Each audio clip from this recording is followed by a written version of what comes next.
Hello, hello, hello. Welcome back to Circle Back Podcast. I am Adrienne. All right, guys. Welcome back to Circle Back Podcast. This is for real. My name's Hannah. Mine wasn't for real. That's Adrienne. And we're happy that you're here. Listen, so it's been a great day. Been a long day. Mm-hmm.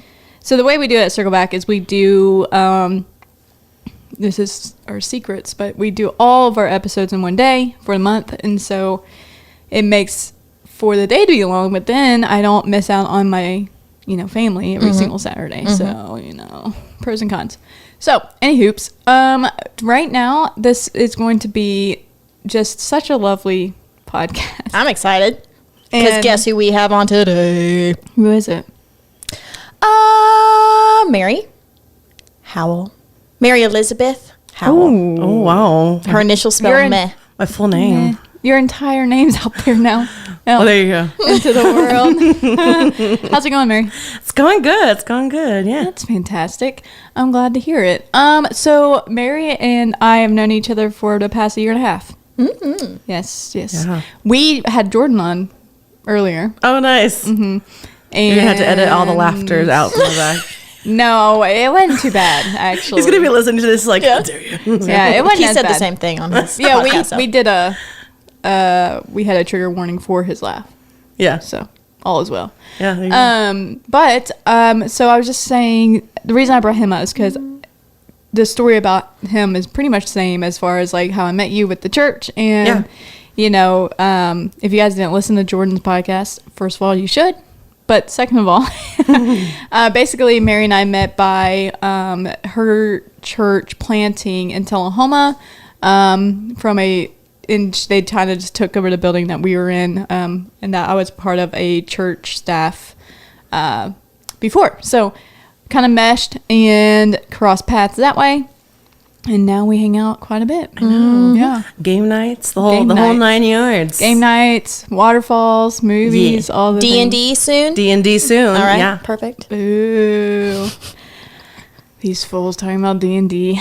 Adrienne, do you know how to play D&D? No. But she's going to be I'm in our gonna learn. campaign. So, I'm excited. which I need to connect with you about for the Yeah. next one. But yes. Yep. That's exciting for you. Wow. Congrats. Yes, thank you. Congrats being in the D&D group. You're Thanks. going to make shirts. Have you seen Hellfire from Stranger Things? Well, I know what you're talking about, but I mean, as far as the show. You don't watch Stranger Things, huh? Well, yeah, Stranger Things like Hellfire. Yes. Okay. Yeah. It's great. Yeah. Anyway, so big D&D player. Oh, yeah. I mean, I DM and been playing D&D for years. I'm a nerd. Yeah. So you also have your own podcast. I do. I will go ahead and plug Yes. that in. I have a podcaster on the podcast today, which is always a little it's a little intimidating because you're just like, oh, I want to have our own. And so there's a bit. But it's called Nerds and Jesus, right? Yes, Nerds and Jesus Yes. podcast. I'm taking a little break right now, but we'll be coming back up in at least a week or so. Okay, cool. Yeah. So you guys talk a lot about movies and show reviews. Yeah, and man, such? it's a whole bunch of everything. I'm also reading the Chronicles of Narnia books for the first time. I've never read for them. the first time? Never read them. So I'm reading them in real time with guests who I go through it and I have my notes, my react notes as I'm reading, and so I'll be like, and I'll make my guess, which later I find out towards the end of the book I was so wrong, or so I have a lot of people on each book. Well, I say a lot of people. I'm going into the third book right now, but yeah, so that we do that. So we're reviewing that one throughout it, but also asking questions like, can Christians watch horror films? Or can Christians cosplay? And so or can Christians play D&D? It's like random things like that. We'll topical questions, but also review, we'll be reviewing the next Deadpool episode. I mean, that's a whole, Deadpool was That's all my brother's been talking yeah, about. it's within Marvel, but it's also one of those movies where as Christians, is this also a film that we should watch? How can we take away, because it's in the world, it's in the world of comics, so. If I were to ask this question, am I taking it away from your podcast? No. Because I want to know your opinion on this, because I have my own opinion on it. Yeah. And so, what do you think about it? What is your? Well, so I think it's so difficult. it's one of those things where I think Deadpool is not my favorite. Mm-hmm. Okay, he's hilarious because I love Ryan Reynolds and like his comedy is just phenomenal. But also there's a lot of like, you know, grotesque stuff that they say that he says, and that's just part of the movie. It's part of the character. And so it's just one of those things where I guess I think for Christians who like have a hard time listening to that kind of stuff, then I'm like, I wouldn't even entertain really watching it. I'm going to watch it just so that I'm able to like, all right, on a rating scale from this scale to this scale, it's this appropriateness to watch as, you know what I mean? So it's one of those things, but I think I was really reluctant for the first time when I first started watching Deadpool. So are you the same way with any movies, or is it just the Marvel superhero movie? So like for instance, like do you have ratings on like, okay, I'm just not gonna watch this because it's rated this, or there's a lot of it depends. Yeah, it's very rarely that I'll watch. Well, I guess when it comes to more horror stuff, like I'm not. Yeah, you won't see me near like any kind of paranormal or. I like, can't do that. And if like it says Blumhouse created the movie, I'm not watching it. Like, you know, like Smile. Like I know like those kind of stuff. I don't know. This kind of it's too close to reality. So I tend not to watch that. If it's very like a super grotesque movie, I'll tend not to like stay away. I'm not. That's just my. It's on my comedy. You know what I mean? This is not like kind of my thing, but yeah, it's one of those things where, you know, this like totally like I want to go watch Redeeming Love in theaters, and I'm like, why is there a sex scene in this movie? Oh my gosh, that's a whole nother podcast on this freaking Redeeming Love. I know what that is. So Redeeming Love is a book based on the book of Hosea, but set in the time period like in the late 1800s, early 1900s, and it's a beautiful book of restoration and just like how like the Lord pursues us. And so it's, you know, it's based on the book of Hosea. But so everyone's like, okay, we're going to, I mean, people took church trips. People took their church groups to this movie. And you go into the movie and they have a full on like, there's a sex scene. Because, I mean, yes, they're married. Yes, it's in the context. But, I mean, you could have easily not put Everyone assumes that. So there's no reason to show it. There's just so much about that whole story that rubs me the wrong way. I'm interested. I've never seen that or heard of it. But I've read the book. You can definitely go online and they can tell you if there's a sex scene before you take your whole youth group. I read the book years and years. I probably read it. See, I'm an opening night person. But. Probably 12 or 13 years ago is when I read the book. Yeah. So that it's, you know, a lot of that. But within the podcast, we'll talk about it. I'll say, hey guys, you know, we'll talk about the hard, like even within, like, obviously within Marvel, there's a lot of topics that a lot of Christians do not agree on. And so it's kind of almost coming across like, well, it's like we can't expect Christian values with a non-Christian company. And like, how can we react to that kind of stuff as Christians? So like, we have this kind of conversations but I'll like dive deep into like, you know, either Guardians or whatever movie that was out that week of Marvel, you know, or DC or whatever nerd stuff. I'll review it and go like kind of like frame by frame, and we'll talk through it and summarize it. That's awesome. You got anyone for Dawn Treader? I don't. Hey, sign me up. It's a good one. Yes. So that's a little bit of it. We also play D&D live in it, but it's been virtual, and I would love to do an in-person one. So all girl D&D group right here. There you go, just for the pod. Perfect. Yeah.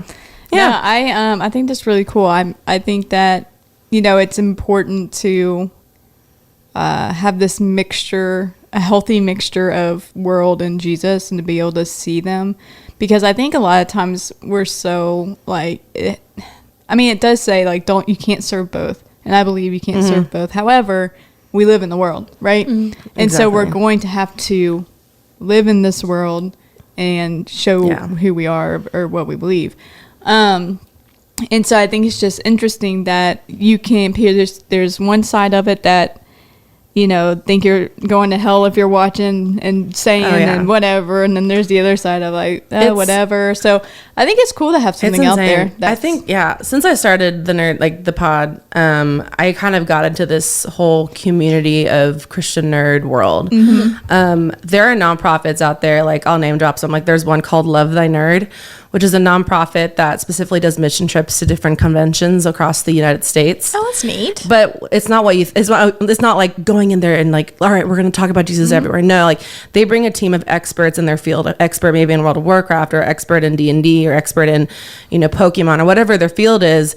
And these are gaming conventions. And so they'll take them, and the people at the conventions are actually requesting from the nonprofits, hey, do you have like 5 or 6 people who can help DM or who can help be the game master for these tables? And so they're asking them because, they're the best, but that was also like, but they're also Christians. They are part of this nonprofit that is there. And so it's really cool. Like they do, they're doing this whole like a conference, a Christian nerd culture conference. That's fun. In a castle in Colorado, so I'm like, I need to be there. Yeah, I know. And so like, oh, that sounds awesome. And, but there's also like other cosplayers who are Christian and who have their booths, like Faith and Fandom. I love them. Or Cosplay for Christ. Like, Jess is amazing, so, or there's the countless that I've met who have booths at these conventions, who share the love of Jesus through their art form, which they have like books that they've created of nerd devotionals or like whatever it is. But then they have church at conventions on Sundays because a lot of conventions are over at weekend. And so they actually have a room where they do worship and they have a teaching of anyone who is missing church and able to sit into that service. That's cool. So there's also people who are stepping into who's never sat in church, has never had communion or anything like that, who are able to actually, for the first time, attend a church at a Comic-Con convention. That's really interesting. Yeah. There's a whole world out there within the nerd community, especially because there's a whole form. So I'm blabbing now. No, but there's a whole form of,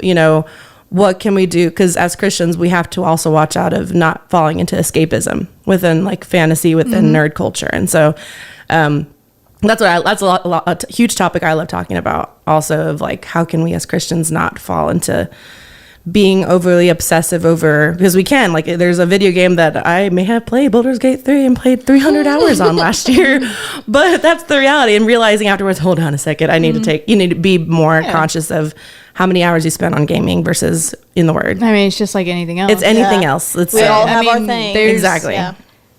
Just about anything that you're passionate about, you can overdo it. Yes. And the cool reality of it is, and that's really cool, is that in every kind of big thing that we like, there usually are some type of like Christian something. Like, you go to music festivals now, there's Christian stuff there. You go to, so it is available, which is really cool to be a part of and to hear stories about that.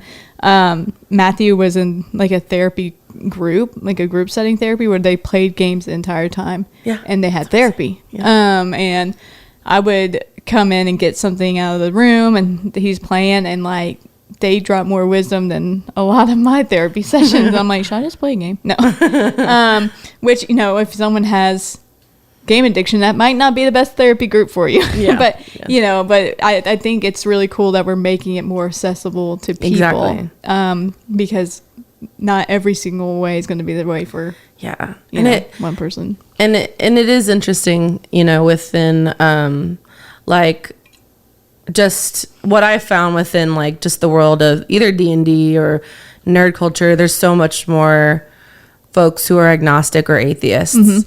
Because a lot of it, like, you're putting, especially in cosplayers and cosplaying, you're putting your whole identity into this character. Like, this is your world. This is where I'm at. This is where I want to be, because I want to escape reality, because reality is hard. And which, like, life is hard, and so is escaping into that. So, well, they're also very, very, very accepted there. Yeah. And that's there's a beauty in it. Like, you go in there and like, I've gone to conventions and I'm like, I've made great friends that I'm still friends with them on Facebook or online because I met them at a convention. Yeah. That's so many people are like, that I've talked to, that like I'll talk about Bonnaroo or something. Yeah. And it's people usually that have never been, and they have such negative things to say about it. And I'm like, maybe, first of all, like 2% of what you're saying is true.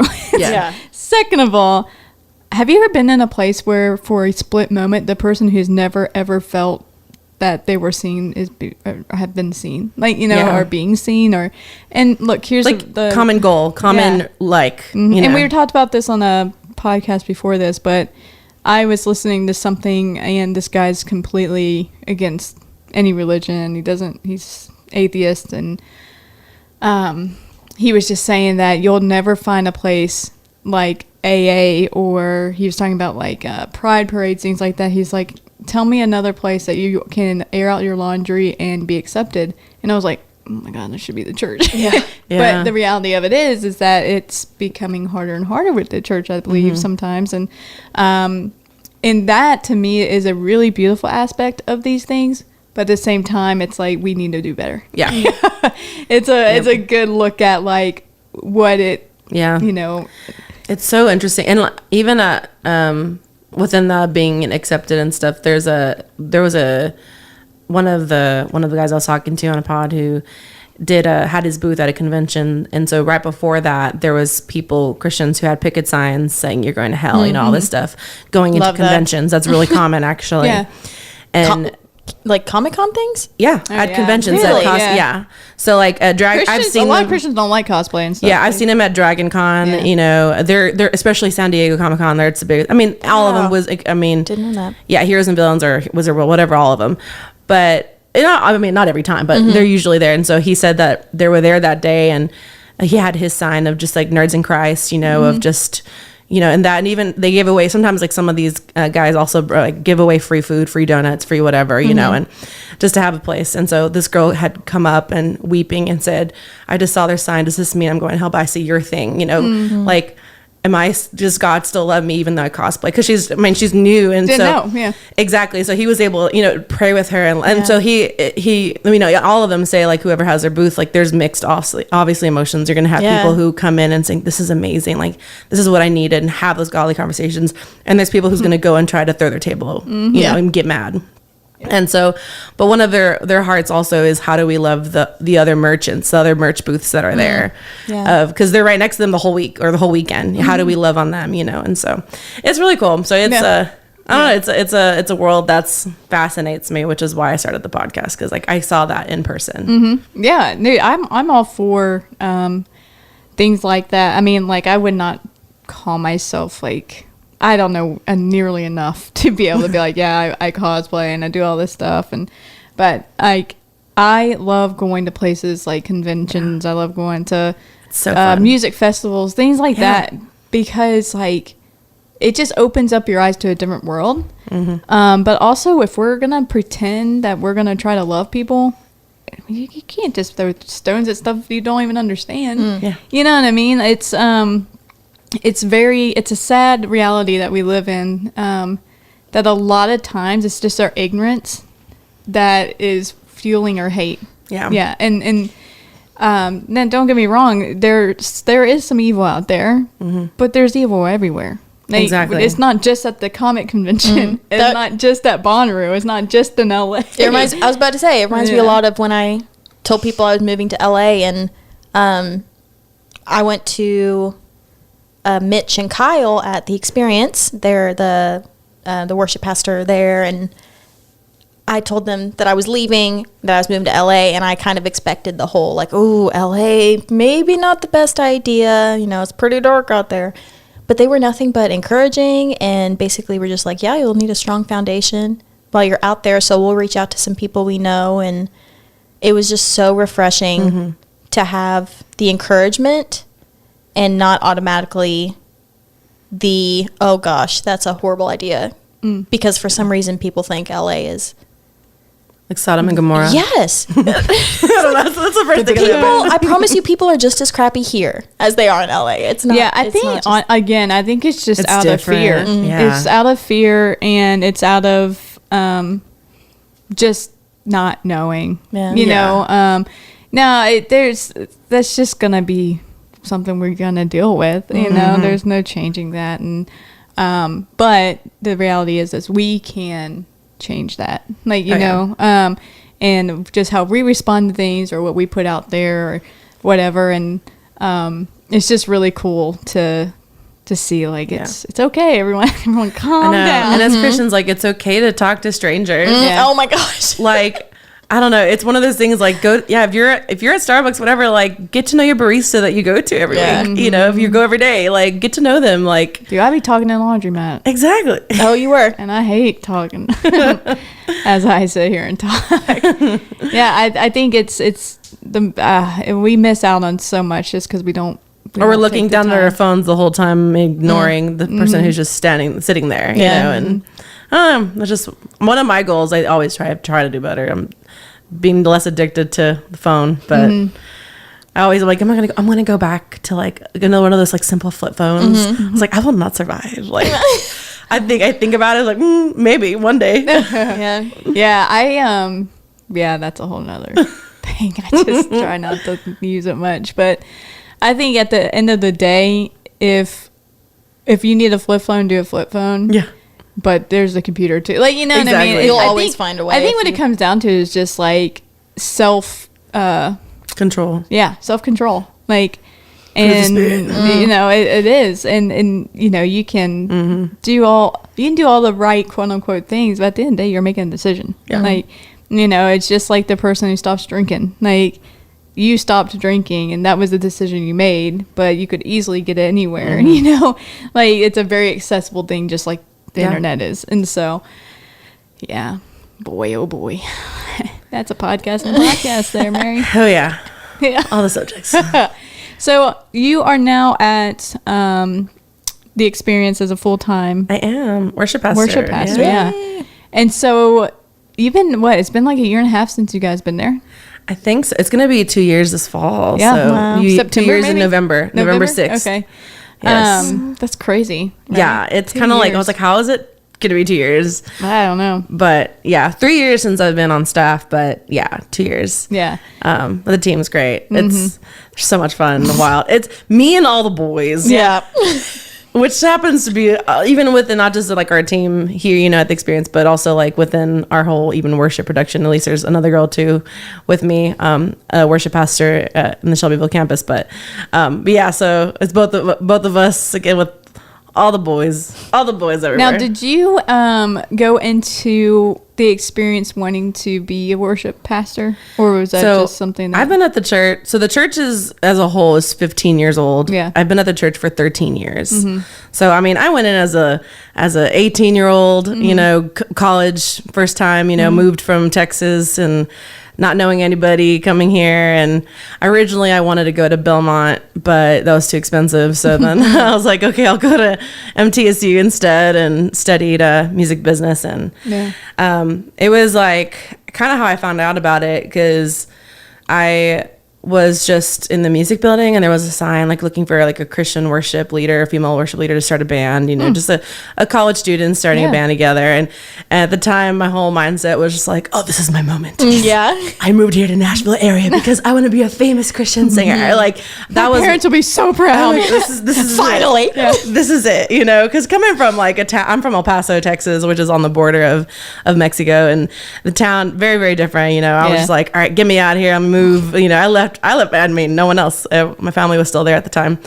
So yeah, we started the band, and one of the keyboard, none of us really was going to a church at the time, besides maybe one of the guys was going. And like, well, what church do you go to? Oh, I go to this church called the Experience Community. I'm like, that's a weird name for a church, but okay, you know, like at the time when I thought about it.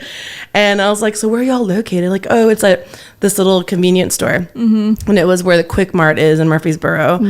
Brass Horn Coffee. So it was a Brass Horn at the time was like the kind of the height, you know, where the Echo met, which is like the children's ministry, and the students met. So, and then the Quick Mart was at the time like a little convenience store, was the church service, you know, and it was 2 services. It was 11 p.m. 11 p.m. Wow. 11 a.m. and 6 p.m. service. Wow. And so everybody, the oldest person there was probably Corey, and he was 30 or 31, my age, which is crazy now. Yeah. Like, I'm 31 now. It's like wow, it's a long time now. And but yeah, and so I mean, Kyle wasn't there. Josh Brooker, he was the worship pastor at the time. Really? So I was underneath him. Yeah. And so I mean, I immediately I didn't have a car, so I was like, can I have a ride to church? You know, so just got rides from everybody at church until I got a car that spring. But joined the worship team that fall too. So I joined in like probably, I want to say like October of 2011. And my first worship night was like November, which is called worship night. And then that was the very first worship night I think they did, or maybe second one. But After that, you know, they just after in the spring they named the very first like song titled worship night was called Beautiful Things Worship Night. So that's kind of where that trend started in 2012, beginning 2012. But the church at the time was probably like, I don't know, 150 people, like That's something crazy. like that, like 200, and now going to almost, I don't know how, I don't even know how many we have now, but in the thousands now. But like it's crazy, like. But it's beautiful too, like even how small we were, like the heart behind it and everything like stays. Nothing's changed. Yeah. Like it's just the only thing that's changed is just the size of the building, really. Like the integrity is really incredible. Exactly. And like I absolutely like, and so I mean I was just a church member volunteer, you know, for until like 2022. Wow. So like I was just attending and being part of volunteering and helped with worship, and I think I've did everything at the church now, or at least most of everything I've done. You have to at MIT, don't you? Well, even before MIT, like you know, I did worship the whole time, but sometimes like I would volunteer for our children's, or I was an encounter leader for a while. You know, I wasn't really Eon, but led worship for the college young adult ministry for years, and so. Did that, and so I did a mix of everything a little bit. So then MIT kind of allowed us to see more in depth, but so that's awesome. That's Been crazy. there a minute. No, go ahead, Adrian. Oh, I was just saying the young adult ministry is up to, it's like college age, so like 18 through 25 ish. Yeah, that's what it says on the thing, at least 18 to 25. And I'm like, okay, what about us? I would still consider myself a young adult, you know. So where should we go after? You're just adult now. Yeah. Is there a church? Specific You just go to church. You go to big thing? church. Well, so do young adults. They go to big church. I just used to call it big church. So in Murphys, each campus works a little bit differently, but general, like Murfreesboro campus, it used to be, you know, Thursday night services, but now it used to be part of student ministries, but now it's within the development life group world. Evident is. Gotcha. So you go now more it's to a the life group. Now all of it's life groups only. So it's life groups, young adult life groups, and then once a month they'll do a community night. Oh, I gotcha. Okay. Yeah. But within the life groups, you know, then you kind of, as people age out, then like you start a life group, or you join another life group. And so, because that's the point, like a life group should never stay the same 10 people for years. Yeah. It has to multiply, right? Yeah. And so, that was the question of, you know, especially, I mean, I literally went through that whole transition. Yeah. You're like, okay, I'm 26 now. Where am I going? You know? And so I'm like, oh, I guess I'm an adult now, you know? Yeah. But, you know, or finding a life group, you know, that was in the same age. But one of the things that I think I love about it is once you get at least to the 26, 27 mark, you join a life group that has a lot of different ages, because you learn so much from someone who's in their 50s. Yeah, definitely. Or maybe you might bring something from a new perspective to someone who maybe has been a Christian for 30, 40 years. Yeah. So there's the multi-generational life group model. But yeah, I think it's important. I will tell you, there is nothing better than feeling like you are part of something that God like ordained. Yeah. I learned by just going through kind of the stuff that we went through when it comes to church is I just learned that I am just so thankful I was a part of it while it lasted. Yeah. And whether that would have been 2 days or 2 years or, 4 years, it lasted for about 4 years of, and to see, going from 10 people to like 700 people, it's just a really cool thing. Mm-hmm. And I think something I've learned along the way is that no matter how long, or how short something is, if you really feel like the Lord has put you there, like it is something to be thankful for. And it makes it so much easier to be okay with accepting that it's ending, Yeah. Definitely if something ends abruptly, I think that, so many people when the church for us, like for me, kind of ended, it was so many people are like, well, what are you going to do? And I'm like, I'm going to love the Lord. Yeah. Like, what do you mean? Christian. I don't know. Like my job isn't in these 4 buildings, that's not what I consider my job. Now, was it heartbreaking and all the crap? Yeah, sure. But like, I think it was so cool for me to be able to have that response and the Lord teach me very patiently that it was never about Hannah. It was never about this person, that it's person. not our ministry. It's God's. It's not about the experience, not about Corey. It's not about you. Like, you know, and so it's always really cool to be able to walk that out, even though it's as heartbreaking as it is. And I'm talking about anything that's hard. Like, I'm just, you know, it doesn't matter what it is. I mean, that's like relationships. That's like everything. Like, exactly. How many times have we learned, like, every failed relationship or every failed, you know, maybe job or whatever, like, you gain that experience, you gain that knowledge and that wisdom. Like, all right, I know what went wrong. I know what I got to do. But then you're just growing. Yeah. I think just accepting and being content to where, like, you can say, okay, God, like, even if I don't ever step back in ministry again as far as a paid employee, that's all right. Like, you know, even if I don't do this, even if I don't do that, like, all those things is like, it's just so freeing. I think sometimes we think that if we hold on as tight as we can, that's when change happens. But it's so much more freeing when we can let go of our hand or, like, whatever it is that we're holding on to. Yeah. Even things that are good, because even the things that are really, really, really good, like, they're only here for a matter of time. Everything, it says, everything's going to wash away. Everything's fleeting. Yeah. Like, you know, and when we can just put that in perspective, it just helps with the blows a little bit more. Still hurts. I mean, like, it still sucks, but Anna, it's like one of those things that I always have to, like, remember, like, Lord, if I thought this was great, or if I thought this person was great, how much more is what you have planned for me? And that's the thing, like, you know, like, I'm so blessed and thankful that I'm at where I'm at, you know, because this has been I feel like my calling since I was a young girl, you know, like, I just want to lead worship, I just want to sing, but I was like, but Lord, I have to also remember, Lord, but if this is not forever, I have to be okay with that. Yeah. I'm not going to be young enough or to be able to sing forever. I mean, there's going to be a time where I'm like, I'm not going to be able to hit those notes. I'm not going to be able to, I mean, it's the reality is that, you know, and so being, at least in music, that's not always, like, I can't really, it's hard to retire in that. You know what I mean? Like, there's going to come a point where I will step down, but that's the goal. Yeah, exactly. And the goal that to raise someone underneath you. I'm training someone else to eventually take my job.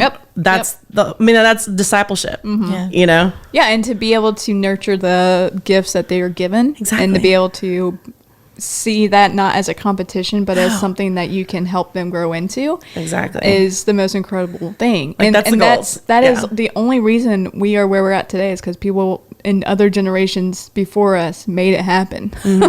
Like, you know, and I think the moment we start thinking anything else, it breaks. Exactly. It starts to break, and it breaks quick. The tighter we hold on to it, like, when it lets go, it's going to be really hard. Yeah. And then when you do eventually let go, because things will be gone, that's just the reality of things. It's not only is it hard to do, but you're going to have to deal with the repercussions for a longer amount of time. Like, you know, your healing process may look a lot different. Yeah. And you may have hurts that otherwise maybe not avoided, but maybe you could have understood more. And then even if you didn't understand it, maybe you could be able to accept them a little bit better. You know, and I'm not to say, like, I have no idea, and this is for church and grief and all the crap we go through. You know, it's just like we're so bad at like accepting. We're so bad at it. Because I think we need to justify things. We need to have the answers. If I don't have the answer, I have to have the control, all this stuff. But there's some things we're just never, ever going to have to, like, we'll never know. We'll never have any answers for. And if we know our identity, if we're able to just have faith in the Lord, I think it makes it much easier, you know. 100%. But anyway, that was kind of a rant. Good. Amen. Thank you. Thank you. Praise the Lord. Hallelujah. Hallelujah. I'm going to completely turn this around. Yeah. Turn around. So tell me about this incognito house you told me about. What? Is that how you say it? Incognito? Wait. Incognito? And I know what you're talking about. Hacienda. Yeah. Hacienda? Yeah. But that movie, I was talking about that movie. Encanto. Look, okay, it's all the same. Please excuse my... Adrian literally has tears in her eyes. She's crying. I had no idea what you were talking Yeah, and if Adrian doesn't know, no one knows. Oh, man. Well, Encanto, right? Hacienda. Encanto is the name of the movie, the Disney movie. Okay, yes. Mm-hmm. So we were talking about, because my dream is to have a house with like all my family and all this stuff. Compound. And I was talking about this with someone the other day. Yeah. And you're like, I want to buy, me and my sister were talking about buying a That's the dream. Hacienda. No. Hacienda. Yes. That's what I said the first time. Mm-hmm. It is. For listeners, I'm Hispanic, so like my mom's Mexican, so if that makes sense, like why is this like Mary Howell talking about haciendas? How dare she? Cultural appropriation. Yeah. Which doesn't help my case that I'm like white too, so like it doesn't like. I always tell my family, I was like, Mom, y'all gave the whitest name to your whitest child, and my sister like looks like my mom more, and I'm like, you gave her at least a little bit of a Hispanic name in there. I was like, come on, give me something. Throw me a bone. No one's gonna believe me, Mom. I know, it's my secret weapon. Your honestly, middle name. Sorry, Madre. I know, Mary Elizabeth Howell. It's like, it's so white, but I love it. It's like obviously it's my dad's side, so obviously yeah. But yeah. I mean, when is this happening? I don't know. I mean, whenever it happens. Do you have to be Hispanic to move there? Come on over. Can I come? So, Su casa es mi casa, no? Exactly. Listen. Uno, dos, tres. So an hacienda, for anyone listening, is kind of like, there's different models. It's obviously like more Mexican tradition, Hispanic traditions. There's different haciendas, obviously, in different Latin American countries. Obviously. But yeah, so it's beautiful, and it's kind of, it's a large house with a courtyard in the middle. That's usually, and you'll see like kind of the fountains and the terracotta. It's exactly what you stayed at. Yeah. Not me, but Adrian. Adrian. Oh, yeah, Adrian. What? When you stayed that house sitting the job, that's a whatever. Hacienda. Yeah. Oh. Yeah, that's what that is. Cool. But obviously our family was talking about like, that's our dream one day, and my sister, wanting to get land and be able to build that. And I was like, listen, like I'm all for it, but I need a separate house. Close enough for sure. Like, let's be close. Like, like, give me let's have a big yard. Exactly. Yeah. Like, give me a little bit of space. Right. Obviously no. But that's just the Hispanic culture. Like, it's one of those things where like, even in our culture, in Mexican culture, like you don't literally move out until you get married. Yeah. And so obviously it was, I just moved this year. Yeah. Really. Like, but I've lived out, whenever, I worked in Nashville for a little bit, I lived in Nashville, but for the most part of my adult life, I've lived with my family. Yeah. But it's just one of those things. You awesome. Never take them in a nursing home, and you take care of them. Like, it's one of those like things, like it's just the culture. Yeah. So like I was listening to a podcast, and they were talking about just how alone Americans are. Like it's like, as far as like, they were talking about cultures that are very family oriented, and it seems like in America, it's more like, oh, you turn 18, get out. Or, exactly. It's very, like, we have these different, ways. It's different, yeah. But they're like, but if you read back, like, and I don't know any numbers, but they were just talking about, like, in history, it was very common, even you read the Bible. Yeah. And it was all about families, and it was all about eating together, and it was all about all this stuff. And community, like you raise, like the whole community is help raising these kids. It's not just one family, one, like, and it's, there's like statistics and stuff like climbing, because we refuse to help one another and to make life a little bit easier, because we have this mindset of like, no, we just had a 19-year-old in here, and it's like, no, I'm supposed to have it figured out. I'm 18 now. No, I'm supposed to have it figured out. I'm 25 now. No, I'm supposed to, and then it's just listen, like, I'm 31. I still don't have it figured out. Well, that's what I'm saying. And there's no way of like learning from each other, because all we're thinking about is getting out. And I did that. I was like, I leaned into my dad's side and be like, all right, guys, at 18, buy a piece and going to college. And that's fine. But then my family came up here. They all live here now. Yeah. So they followed you. Exactly, because that's the culture, and I love it. Yeah, and there's nothing wrong with really either thing. I don't live with my family, but I'm just saying, I think it would be so cool to shoulder the life that we have, you know, with people that love you, have the same goals and to help you. Beautiful. And it is. I mean, you have kids growing up that really know their grandparents. You have kids who are, I mean, knowing their culture, I think is huge. Like, you know, and I just wish that we could do that a little bit more. Yeah.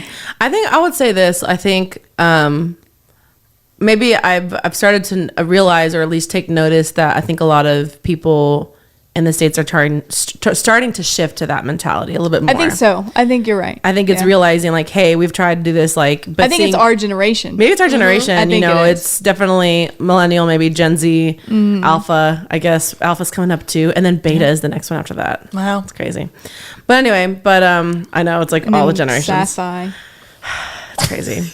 Anyway, but you're right. Like and I know actually quite a few people who have land and all their family live in the same land. Yeah. And I'm like, that's so cool. Like, and that was honestly the hardest part about moving up to Tennessee at first. At first, like, you're 18, like, you're like, you know, you want to live on your own, whatever, right? Sure.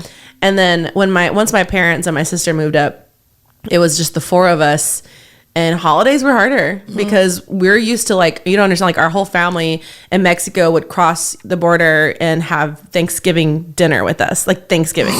they actually call it El Día del Pavo, the day of the turkey. It's like, it's so funny. But like everyone still like, it's because it's border, you know, and so you still celebrate it all. And so, but they would, or for Christmas, like, it's literally 30, 40 of us in a house all crammed together, like sleeping, like staying the night. Like, it's just normal. And so actually in 2 weeks, a lot of our family in 2 vehicles are driving up from Mexico to stay with us here for a week. That's awesome. I'm so excited. Yeah, it's a beautiful picture of family and of like loving and helping and it's like, it's not just like, you know, we have our cousins, but like, it's our cousins' kids who are also very close to, because they're our age, you know, it's our cousins' cousins and our aunts and it's like the extended family, huge extended family. Yeah. Because it's beautiful. My dad's side did that. So I'm kind of the youngest out of like the cousins and the really like the first cousins. I'm the youngest one there. Same. And so when we would go to Ohio, I'd go to my grandparents' house, and you go to my grandparents' house, and my grandpa built, like, his yard was incredible, and you go up these stairs that he built up on the hill, and my dad's sister lives up there, and then the brother lives over here, and then we would all get together. I mean, there'd probably be 80 to 100 brinks at this family reunion thing. Great. Here's the thing, though. I was the youngest, so all my cousins were at that time, like, if I'm 6, they're 15, 16, so I always felt a little out. Well, then I get to the age where I'm like, this is awesome, and now no one does it. Because my grandparents passed away, you know, and so after they passed away, my aunt had passed away, and, you know, it's just, and they still get together up there, but it's hard for me because I just went not long ago to Ohio. Yeah.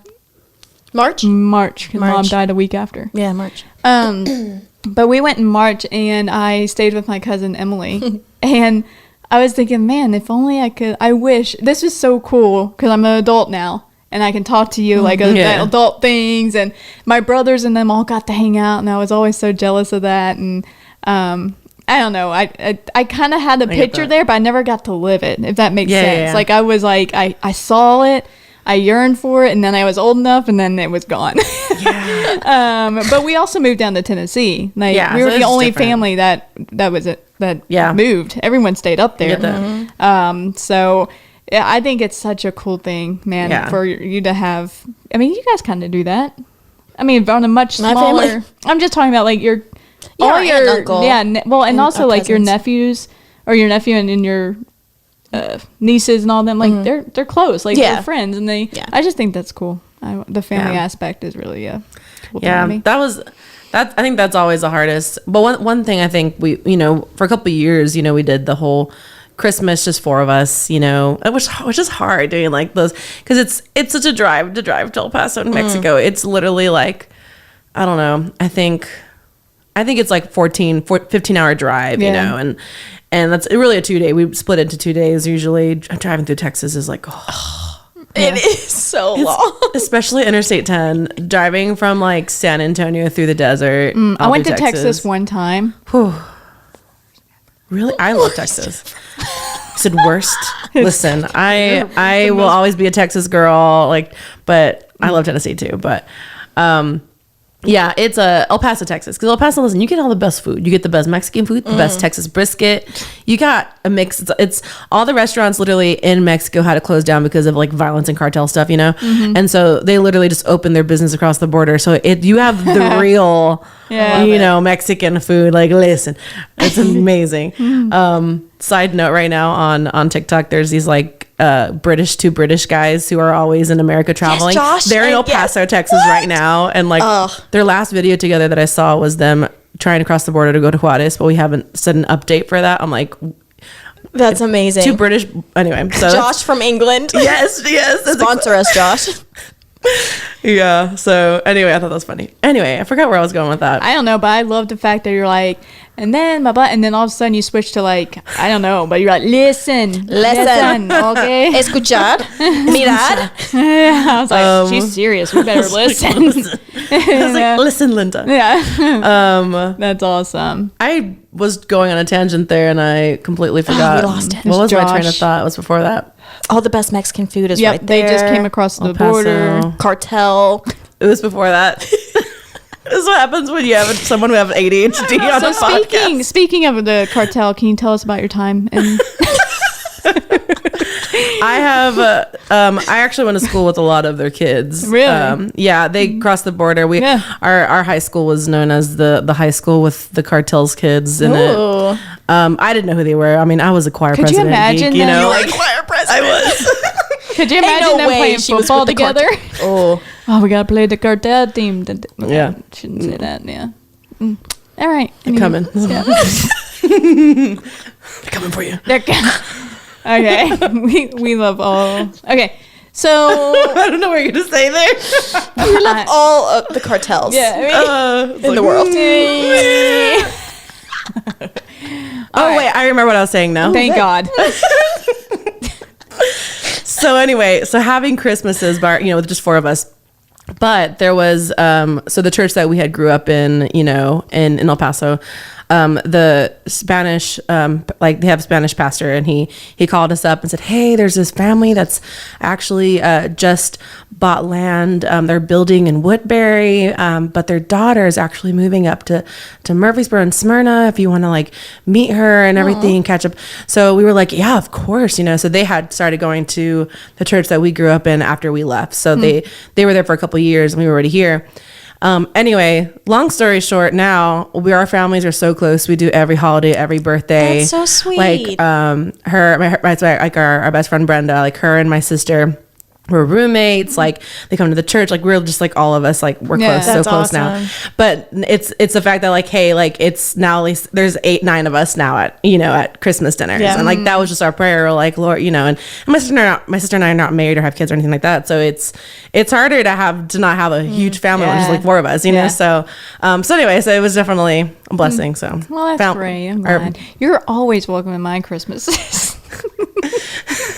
I feel like they're kind of crazy. There's something. Yeah, there's something. Well, listen, I've had a good time. We've talked about Comic-Con, the cartel. We've talked Cartel Con. And one of these days, I do need to tell you all the story of my great grandmother. Okay. How quick is the story? I don't know. Do we have time for it? That'll be a part 2. Matthew's saying no. Part 2. All right, part 2, and I want to hear. Part 2 one day. The grandmother saga. Yeah. Mm-hmm. All right, cool. I'm excited for that. Listen, I've had a great time. Yeah. And I hope you have too. It has. It's been great. I really appreciate you coming on. We've been talking about this for a hot minute, and we finally made it happen. So. Wow. Now y'all will be on mine, and we'll review either a movie or. Probably Have you read Chronicles of Narnia? Heck no. Have you you've read them? Yes. All right, I've read one. I've read them many a time. Yeah. I've read 3 books in my life, probably. Gotcha. So. The Bible. I've read 66 books. I was going to say, doesn't count as in one my or 66. life. Okay, let's be real. Probably only 37, if I'm being honest. No, I'm just kidding. Anywho, all right. So I hope you guys have a great day, and I love you very much. And we are signing off right now.